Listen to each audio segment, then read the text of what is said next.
దేవునికి స్తోత్రం కలుగును గాక. ప్రియ దేవుని బిడ్డలారా, ఇదినా దేవుని యొక్క సన్నిధిలో మరొక విషయాన్ని, యేసుక్రీస్తు వారు ఎందుకు ఈ లోకానికి వచ్చారు, ఎందుకు ఆయన శ్రమపడి మన నిమిత్తము చనిపోవాల్సి వచ్చిందన్నటువంటి సంగతులు మనం జ్ఞాపకం చేసుకుంటుండగా మరొక సంఘటన మనం జ్ఞాపకం చేసుకుందాము.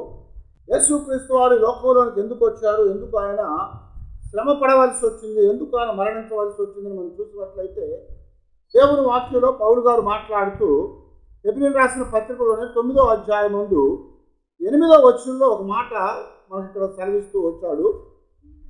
దీనిని బట్టి ఆ మొదటి గుడారం ఇంకా నిలుచుచుండగా అతి పరిశుద్ధ స్థలములో ప్రవేశించు మార్గము బయలుపరచబడలేదని పరిశుద్ధాత్మ తెలియచేయుచున్నాడు. ఇప్పుడు పైన చదువుదాము. 7వ వచనంలో, సంవత్సరమునకు ఒక్కసారి మాత్రమే ప్రధాన యాజకుడు ఒక్కడే రక్తము చేత పట్టుకొని 2వ గుడారములోనికి ప్రవేశించును. ఆ రక్తము తన కొరకును ప్రజల అజ్ఞాన కృతముల కొరకును అర్పించును. దేవునికి స్తోత్రం. హల్లెలూయా. యేసు ప్రభువు లోకానికి ఎందుకు వచ్చాడు, ఎందుకు ఆయన శ్రమపడ్డారు, ఎందుకు ఆయన చనిపోయారని మనం గమనించినట్లయితే ఇక్కడ పౌలు గారు మనకు సెలవిస్తున్నాడు కదా. యేసుక్రీస్తు వారు రావటం ద్వారా మనకు విమోచన అని చెప్పుకున్నాము, పాప క్షమాపణ అని చెప్పుకున్నాము, మరణం యొక్క బలం గల వాని చేతిలోంచి విడిపించడం అని చెప్పుకున్నాము, పరిశుద్ధపరచబట్టము, నీతిమంతులుగా చేయబట్టము, మహిమలోనికి తీసుకురావటము, అంతేకాకుండా మనము స్వస్థపరచబడినటువంటి వారమై ఎల్లప్పుడూ ప్రభు యొక్క సన్నిధిలో ఆయన బిడలుగా చేయబడి ఆయనతో మనం జీవించాలనేటువంటి ఒక గొప్ప ఆశీర్వాదాన్ని మనకి ఇచ్చి మన యొక్క పాప శాపల వల్ల కలిగినటువంటి ఆ యొక్క వాసన అంతటి కూడా, మరణపు వాసన అంతా కూడా తీసివేసి మనల్ని ఏం చేస్తాడంట, పరిమళ సువాసనగా ఉండినట్లుగా మన కొరకు ఆయన ఈ లోకంలోనికి వచ్చి చనిపోయాడు అని చెప్పుకున్నాం. కానీ ఈరోజు చెప్తున్నాడు, యేసు ప్రభువు చనిపోవటం లేకపోతే ఆయన శ్రమపడి లోకంలో ఆయన చేసిన బలి యాగము త్యాగం అనేది దానికోసం మాత్రమే కాదు. మరి దేనికోసమయ్యా అంటే దేవుని యొక్క సన్నిధిలోనికి, పరలోకములోనికి మనల్ని తీసుకొని వెళ్ళాలని. ఆ పరలోకంలోకి మనం తీసుకొని వెళ్ళటానికి ఒక మార్గం కావాలి. ఆ మార్గము దేవుని యొక్క సన్నిధిలో చేర్చబడే మార్గంగా ఉండాలి. ఇక్కడ దేవుని యొక్క వాక్యంలో దేవుడు మోషే ద్వారా ఇశ్రాయేలుకి గుడారాన్ని, ప్రత్యక్షపు గుడారం యొక్క నమూనాన్ని ఇచ్చాడు. ఆయన సీనాయి కొండ మీదకి మోషేని పిలిచిన తర్వాత అక్కడ గుడారం అనేది ఎలా ఉండాలన్న విషయాన్ని జ్ఞాపకం చేశాడు. ఆ గుడారానికి ఆవరణం అనేది బయట ఉండాలని, ఆ తర్వాత పరిశుద్ధ స్థలం అనేది ఉండాలని, ఆ తర్వాత అతి పరిశుద్ధ స్థలం అనేది ఉండాలని దేవుడు జ్ఞాపకం చేస్తాడనమాట.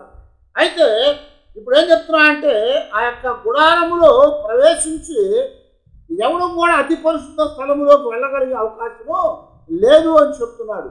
ఎందుకనయ్యా అని మనం చూస్తూ ఉంటే అక్కడ 2 తెరలు ఉన్నాయి. మొదటి తెర ఆవరణములో నుంచి పరిశుద్ధ స్థలములోనికి వచ్చేది.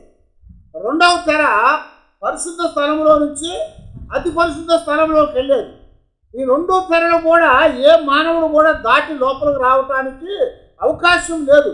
అందుకొరకే యేసుక్రీస్తు వారు ఈ లోకానికి వచ్చి ఆయన శ్రమ పడటం ద్వారా ఆయన అతి పరిశుద్ధ స్థలములోనికి మనుషులను తీసుకొని వెళ్ళటానికి, అందరికి కూడా అక్కడికి వెళ్ళగలిగేటువంటి ఒక భాగ్యాన్ని కలిగించడానికి ఆయన లోకానికి వచ్చి శ్రమపడ్డాడు అని పౌలు గారు చెప్తున్నాడు. ఎలాగా అంటే మనం చూసినట్లయితే ఇందులో అదే హెబ్రీయులకు రాసిన పత్రికలో 10వ అధ్యాయం ముందు 19-20 వచనాల్లో పౌలు గారు మాట్లాడుతూ, సహోదరులారా, యేసు మన కొరకు ప్రతిష్ఠించిన మార్గమున అనగా నూతనమైనది జీవము గలదయు ఆయన శరీరమును తెర ద్వారా ఏర్పరచబడినదైన ఆయన రక్తము వలన పరిశుద్ధ స్థలమునందు ప్రవేశించుటకు మనకు ధైర్యము కలిగి ఉన్నది. హల్లెలూయా. ఏమని చెప్తామండి ఇక్కడ? యేసుక్రీస్తు వారు ఎందుకు ఈ లోకంలోకి వచ్చి ఆయన శ్రమపడ్డాడయ్యా అంటే, మన కొరకు ప్రతిష్ఠించిన మార్గమున, అనగా నూతనమైనదియు జీవము గలదియు ఆయన శరీరమును తెర ద్వారా ఏర్పరచబడినటువంటి మార్గాన్ని మనకు చూపించడానికి ఆయన లోకంలోనికి వచ్చి ఆయన శ్రమపడ్డాడు అని మాట్లాడుతున్నాడు. ఆయన శ్రమపడి మన కొరకు ఆయన ఏం చేశాడంట? మరణించాడు అని చెప్తున్నాడు అన్నమాట. ఆయన రాకపోతే ఆయన దేవుని యొక్క సన్నిధిలోనికి మనం చేరటానికి మార్గం ఉండేది కాదు. ఇక్కడ ఎందుకని దేవుడు ఈ మాట పౌలు గారి ద్వారా హెచ్చరించారని మనం చూస్తున్నట్లయితే, దేవుని యొక్క లేఖనంలో మనకు చెప్పినట్లుగా ఆ మోషేకి ప్రత్యక్షపు గుడారాన్ని సీనాయి కొండ మీద నమూనాను చూపించాడు. ఆ నమూనా ప్రకారం వాళ్ళు గుడారాన్ని కట్టుకున్నారు. ఆ గుడారం అయిపోయిన తర్వాత దావీదు దగ్గరకు వచ్చినప్పుడు దేవుని కొరకు ఒక మందిరాన్ని కట్టాలని, దేవాలయాన్ని కట్టాలని ఆశపడ్డాడు. కానీ దావీదు ద్వారా ఆ మందిరాన్ని కట్టడానికి ఒప్పుకోలేదు. అందువల్ల తన కుమారుడైనటువంటి సొలొమోను ద్వారా దేవుడు ఆ మందిరాన్ని కట్టించే అవకాశాన్ని ఇచ్చాడు. ఆ మందిరం కూడా ఎలా కట్టారయ్యా అంటే, మోషేకు కొండ మీద పర్వతం మీద ఎలాగైతే నమూనా చూపించారో, ఎలాగైతే వారు అరణ్య యాత్ర అంతట్లో కూడా వారు ఆ వాగ్దాన దేశం చేరుకునే వరకు కూడా వారి జీవితాల్లో వారు జీవించినటువంటి ఆ మోషే వచ్చే వరకు, లేదా ఆ దావీదుల అంటే రాజుల కాలము ప్రారంభమయ్యే వరకు కూడా వాళ్ళ జీవితాల్లో స్థిరమైన దేవాలయం అనేది లేదు.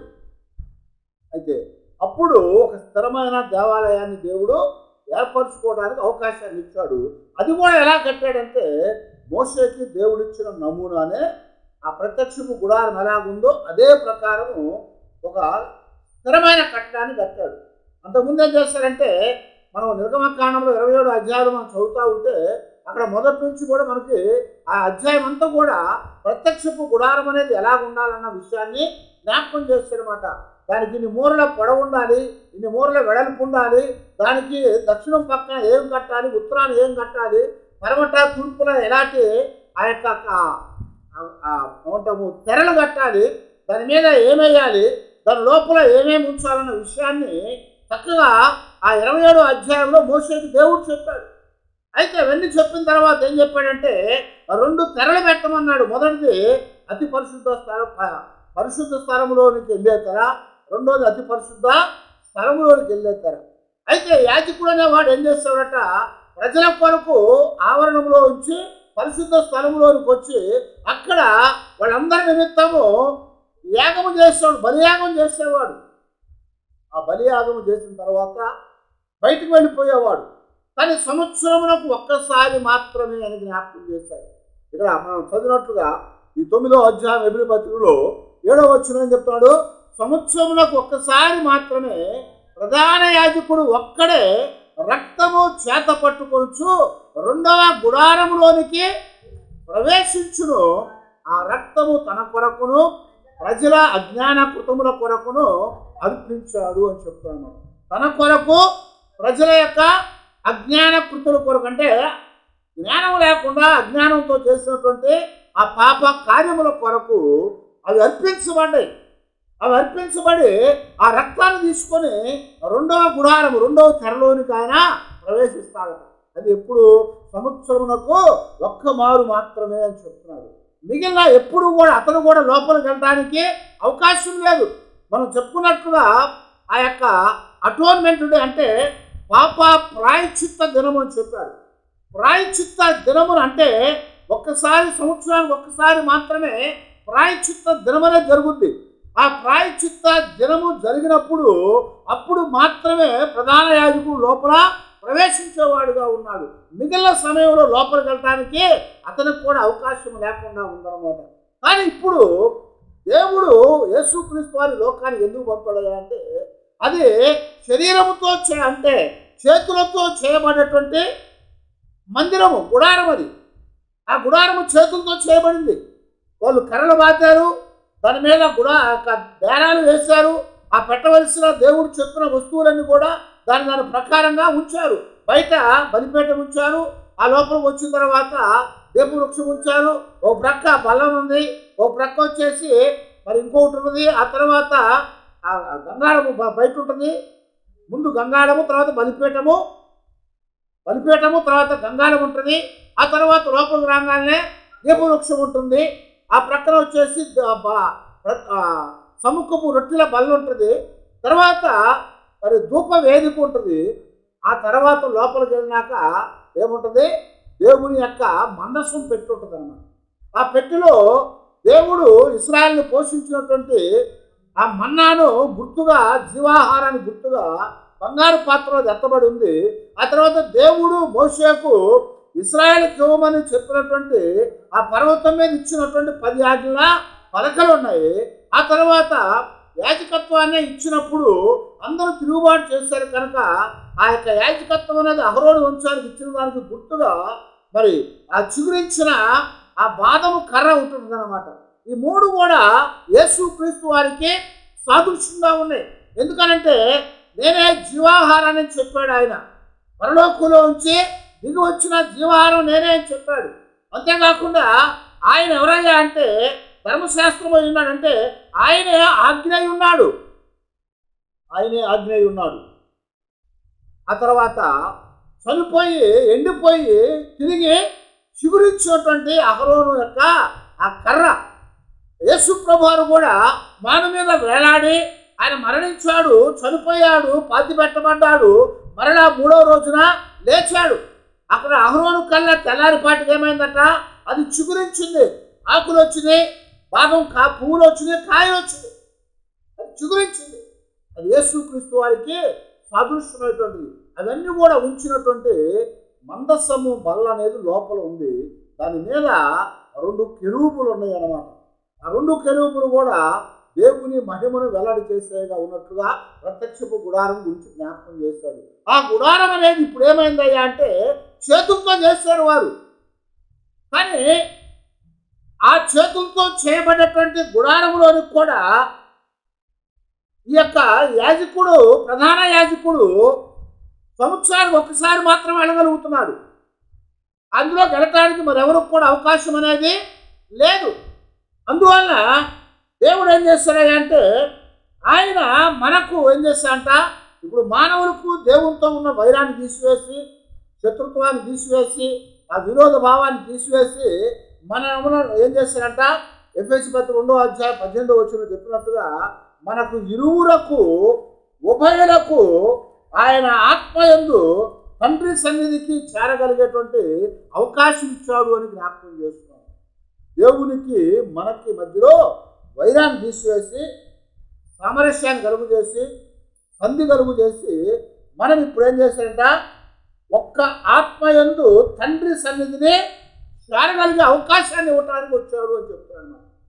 ఒక ఆత్మ కలిగి తండ్రి అయినటువంటి దేవుని యొక్క సన్నిధిలోనికి మనల్ని చేర్చడానికి, మనల్ని చేరుకోవటానికి, వెళ్ళగలిగటానికి ఒక మార్గాన్ని ఏర్పాటు చేయడానికి ఆయన మనకు వచ్చాడు ఇక్కడికి అని జ్ఞాపకం చేస్తున్నాడు. అందువలన యేసుక్రీస్తు వారి లోకంలోనికి రాకపోతే, ఆయన చనిపోకపోతే, ఆయన మన కొరకు సంపర్చబడకపోతే, ఆయన శరీరం అనేది చేర్చబడకపోతే మన జీవితాలకి దేవుని సన్నిధిలోకి వెళ్ళగలిగేటువంటి మార్గమే లేదు. కాబట్టి ఆయన శరీరమును తెర ద్వారా చెప్పాడు. ఏమన్నాడు, యేసుక్రీస్తు వారు మన కొరకు ప్రతిష్ఠించినటువంటి మార్గమునంట. యేసుక్రీస్తు వారు మన కొరకు ఒక మార్గాన్ని ప్రతిష్ఠించాడు. ఆ మార్గం అంటే ఏంటంటే ఏమంటాడు ఇక్కడ, నూతనమైనది జీవము గలది, అయినటువంటి ఆయన శరీరం అనేటువంటి తెర ద్వారా ఏర్పాటు చేశాడు అంటున్నాడు. చాలా మార్గాలు ఉన్నాయి. ఇర్మియా గ్రంథంలో అంటాడు 6వ అధ్యాయంలో, అదిగో మార్గాలు, అనేకమైన మార్గాలు ఉన్నాయి, అనేకమైన పురాతన మార్గాలు ఉన్నాయి. ఆ మార్గాల్లో నిలబడి చూడు అని చెప్తాడు. ఆ మార్గాల్లో నిలబడి నువ్వు మేలు కలిగే మార్గం ఏదని విచారించి ఆ మార్గంలో నువ్వు నడుచుకో, అప్పుడు నీకు మేలు కలుగుతుందని దేవుడు చెప్తాడు. అయితే మేలు కలగటానికి మాత్రమే కాదు, కానీ దేవుని యొక్క సన్నిధిలోనికి వెళ్ళగలిగేటువంటి ఒక మార్గం కావాలి. అవన్నీ కూడా పురాతన మార్గాలట. చాలా మార్గాలు ఉన్నాయి కదా లోకంలో. భక్తి కొరకు అనేకమైన మార్గాలు ఉన్నాయి. భక్తి కొరకు చాలా మార్గాలు. అనేక మంది మేము దేవుని యొక్క ప్రవక్తలమని చెప్పుకొని, లేకపోతే దేవుని యొక్క దగ్గరికి తీసుకెళ్ళగలేటువంటి వారమని చెప్పుకొని, వాళ్ళే దేవుళ్ళని చెప్పుకొని ఒక్కొక్క మార్గం ఏర్పాటు చేస్తారు వాళ్ళందరూ. ఆ మార్గాలు ఏవి కూడా జీవము కలిగిన మార్గాలు కావు. ఆ మార్గాలు ఏవి కూడా నూతనమైన మార్గాలు కావు. ఆ మార్గాలు ఏవి కూడా దేవుని దగ్గరికి మనం తీసుకెళ్ళగలిగేవి కావు అని చెప్తున్నాడు. ఎందుకంటే దేవుని దగ్గరికి తీసుకెళ్ళగలిగిన మార్గాలు కావు. ఆ మార్గాలు ఏదిలో కూడా జీవం లేదు. ఎందుకంటే అవన్నీ కూడా దుష్ట సంబంధమైనటువంటి మార్గాలు. ఏ మార్గం కూడా దేవుని దగ్గరికి తీసుకెళ్ళదు. దేవుని దగ్గరికి మనం చేరుకోవాలంటే ఒకే ఒక మార్గం అన్నాడు. ఆ మార్గం ఏం చెప్పాడు? యేసుప్రభువు యోహాను సువార్త 14:6 నేనే మార్గాన్ని అని చెప్పాడు.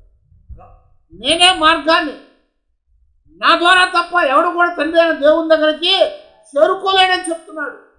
ఆ మార్గము ఆయనై ఉన్నాడు. ఆయన లోకంలోనికి వచ్చి బతుకుంటే అవుతుందా? అవ్వదు. అందుకొరకే దేవుడు ఆయన పంపించినప్పుడు ఎందుకు పంపించాడు అంటే ఆయన్ని శ్రమలకు అప్పగించి, ఆయన శరీరాన్ని నలగొట్టి, ఆయన రక్తాన్ని కార్చి, ఆయన మరణానికి అప్పగించి, ఆ మరణము ద్వారా ఆయన తిరిగి జీవాన్ని తీసుకొని మన కొరకు ఒక నూతనమైనటువంటి జీవం కలిగినటువంటి మార్గాన్ని ఆయన శరీరం అనే తెర ద్వారా ఏర్పాటు చేశాడు అని చెప్తున్నాడు. ఆయన శరీరం అనే తెర ద్వారా జీవము కలిగిన మార్గము.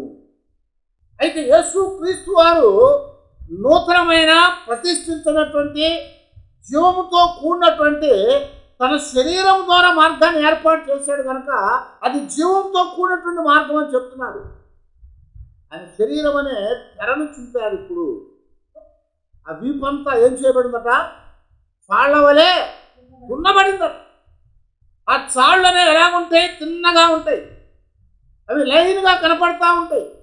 అలాగా తన శరీరాన్ని చీల్చి నూతనమైన జీవం కలిగేటువంటి ఆ మార్గాన్ని ఆయన ఏర్పాటు చేశాడు. ఆ మార్గంలో మనం నడిచి ఇప్పుడు ఎక్కడికి వెళ్తారు గట? పరిశుద్ధ స్థలమందు ప్రవేశించడానికి మనకి ధైర్యము కలిగి ఉన్నది కనుక అని చెప్తున్నారు.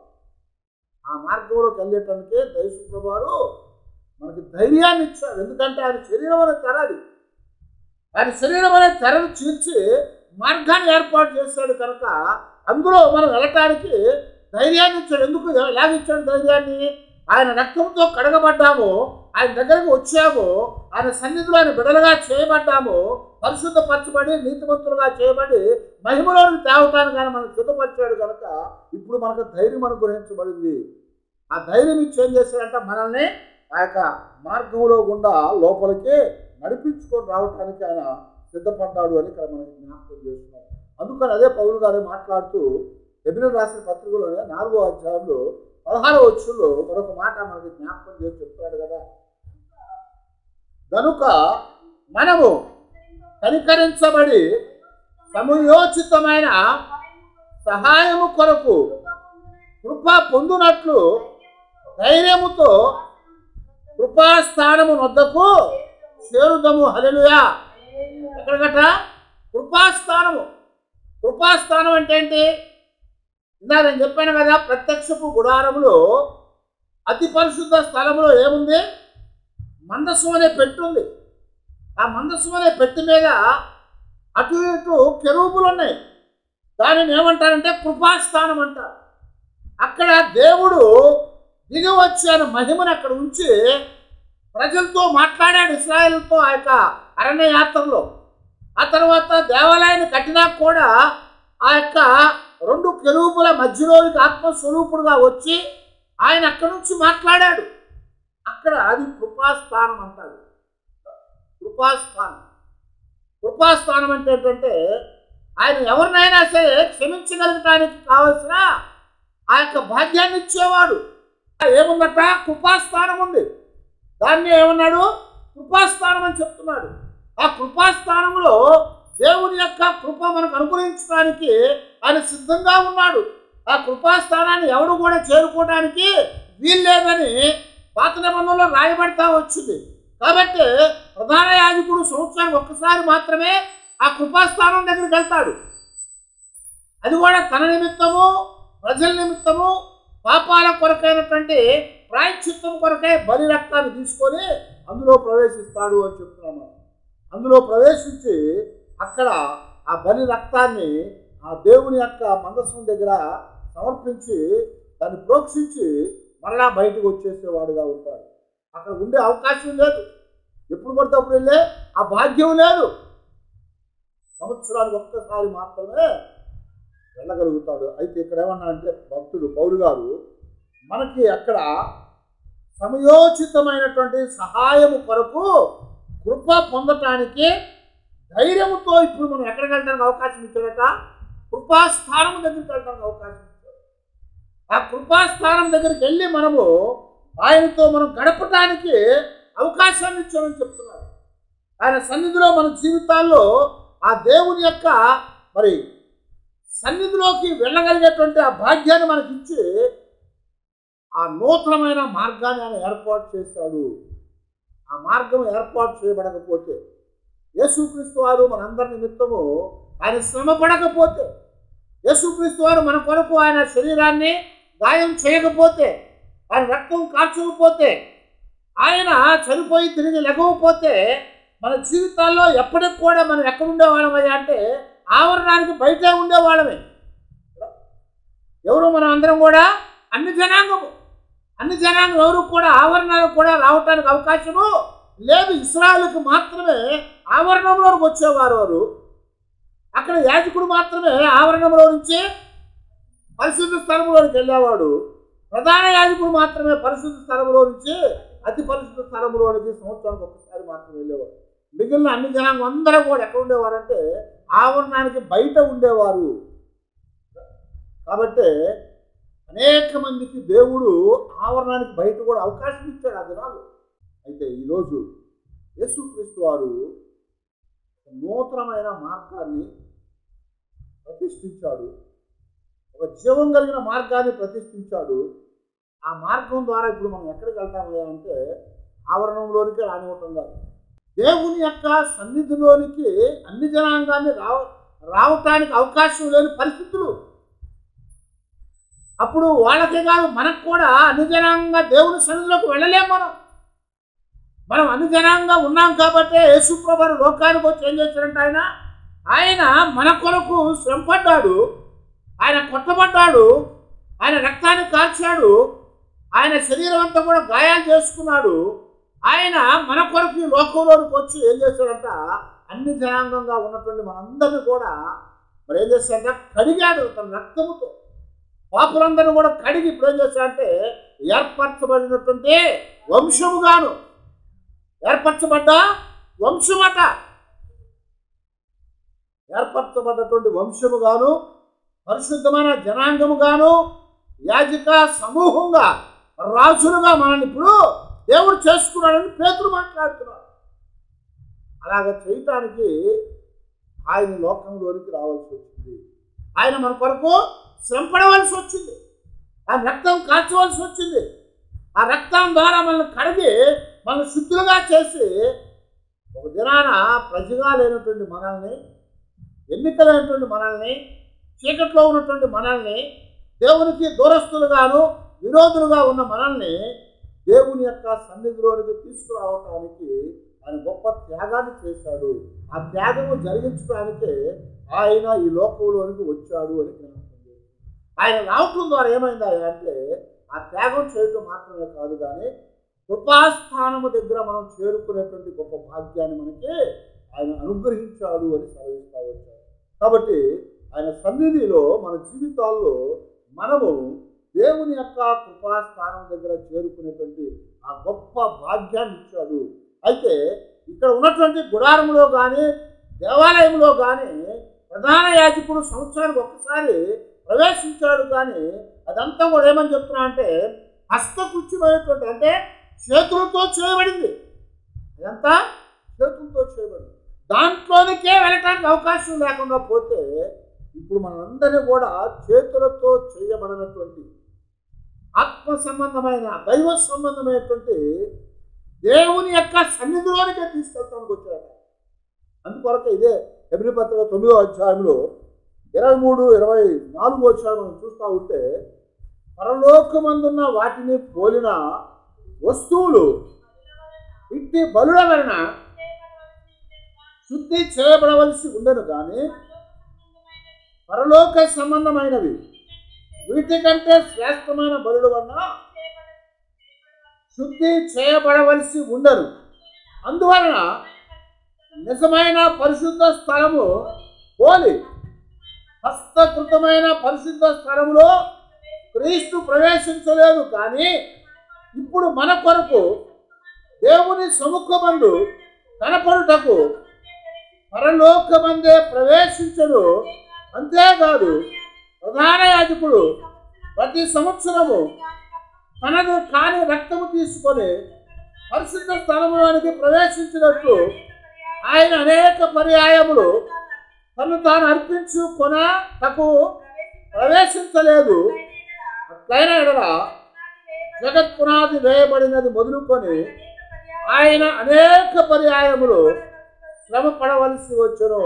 అయితే ఆయన యుగముల సమాప్తమందు తన్ను తానే బలిగా అర్పించుకొనటం వలన పాప నివారణ చేయుటకై ఒక్కసారి ప్రత్యక్షపరచబడెను. హల్లెలూయా.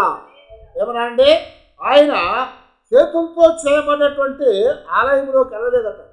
యేసు ప్రభువు ఈ భూమి మీద ఉన్నప్పుడు ఆయన అనేకమైన సూచనలు చేశాడు, అద్భుతాలు చేశాడు, గొప్ప కార్యాలు చేశాడు.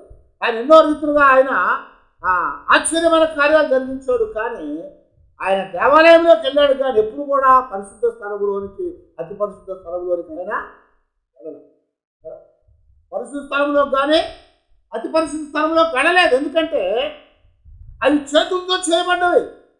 కానీ ఇక్కడ ఏమంటున్నాడు పౌలు గారు, హస్తకృత్యమైనటువంటి పరిశుద్ధ స్థలములో క్రీస్తు ప్రవేశించలేదు. కానీ ఇప్పుడు మన కొరకు దేవుని సముఖమందు కనపడుటకు పరలోకమందే ప్రవేశించాడు. హల్లెలూయా. ఇప్పుడు దేవుని సన్నిధిలో మనం కనపడటానికి, మనల్ని అక్కడ నిలబెట్టడానికి ఆయన కూడా ఎక్కడికి వెళ్ళాట? దేవుని సముఖములోనికి, అంటే పరలోకములోనికే ప్రవేశించాడు.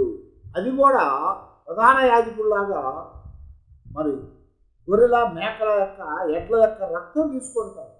తన స్వరక్తాన్ని తీసుకొని ఆయన లోపల ప్రవేశించాడు అని జ్ఞాపకం చేస్తాడు.